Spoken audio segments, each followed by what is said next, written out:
السلام الله عليكم ورحمة الله وبركاته أصحابتي قالقة آدي سو دوادا وبرنامج كيني هالحلالها يا هورارها ونسبوعي إن شاء الله تعالى آلا هالكن يجسو قبين دونا لبا تشير هتو الله بينك لين قسمه أصحابتي سوقرتي هالحلالي حبينكي إسكو كين دبيسي يولي بجوابه سا waxaan ka dhigi doonaa barnaamijka xaqiisa dambe waxaan inii soo gudbin doonaa xilaalihina caawa oo ah saddex xilalo oo aad u fudud insha Allah taala dad aqliga yara maasho marka insha Allah taala xilale koobaad wuxuu oranayaa waxaad sheegtaa yani waa su'aal tani xilalo ma tani waa su'aal koobaad marka xoranaysaa waxaad sheegtaa suurada quraanka kamida ee aayad kasto suurada kamida uu ku jiro lafdiga Allah kaas waa su'aal koobaad midda labaadna xoranaysaa waxaad sheegtaa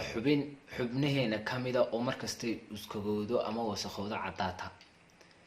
waxa taasina waa kalabaad kastaxaadna wuxuu oranayaa laba nin ayaa maqaaxis wada galay iyo laba nin oo ay kala dhaleen waxayna dalbadeen saddex koob oo shaaxa uuna ku filnaaday sidee bay u qaybsadeen taasina waa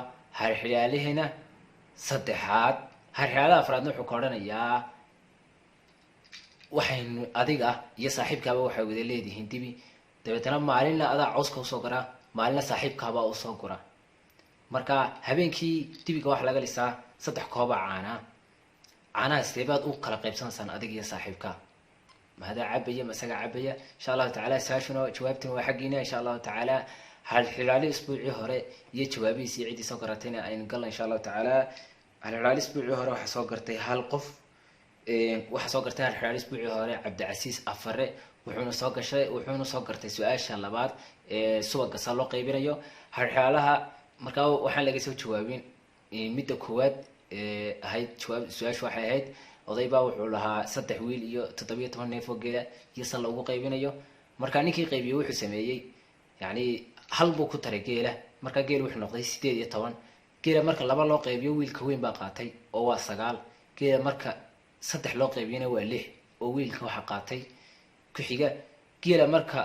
loo qaybiyo 9na waxa qaatay wiilka ugu yar oo waa 2 marka isku wada geysana waa 17 odaygana halkiisii buu ka sii qaadanaya yani marka 9 6 u geyso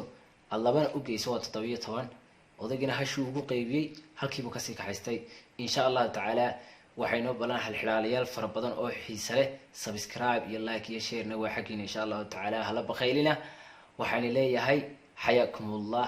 معكم